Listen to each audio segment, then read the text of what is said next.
শীত এলেই কাঁচা খেজুরের রসের স্বাদ নিতে মুখিয়ে থাকেন অনেকেই, কিন্তু এই আনন্দ অনেক সময় ভয়ঙ্কর পরিণতির দিকে ঠেলে দিতে পারে। নিপা ভাইরাস সংক্রমণের অন্যতম বড় কারণ হয়ে উঠছে এই কাঁচা রস।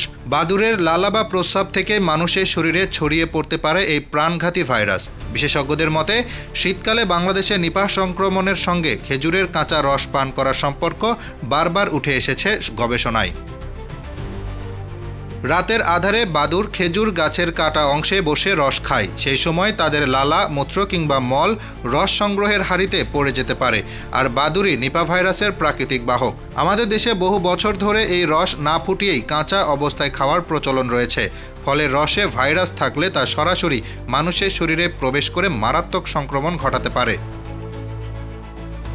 নিপা ভাইরাসের লক্ষণ শুরুতে সাধারণ জ্বর বা সর্দির মতো হলেও দ্রুত পরিস্থিতি গুরুতর হয়ে ওঠে। মাথা ব্যথা, বমি, শ্বাসকষ্ট, মানসিক বিভ্রান্তি দেখা দিতে পারে।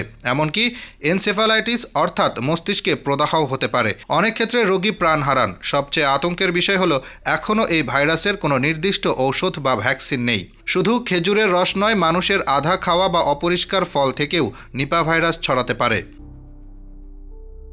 তাই যে কোনো ফল ভালোভাবে ধুয়ে খাওয়াই সবচেয়ে নিরাপদ।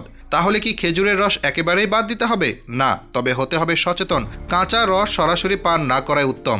রস ভালোভাবে ফুটিয়ে গুড় বানালে উচ্চ তাপে ভাইরাস নিষ্ক্রিয় হয়ে যায়, তাই গুড় তুলনামূলকভাবে নিরাপদ। পাশাপাশি এখন অনেক জায়গায় গাছের মুখ ঢেকে রাখতে বাঁশের স্কার্ট ব্যবহার করা হচ্ছে, যাতে বাদুড় বসতে না পারে। এটি নিপাহ প্রতিরোধে কার্যকরী একটি উপায়। Hasibur Rahman, daily our Bangladesh.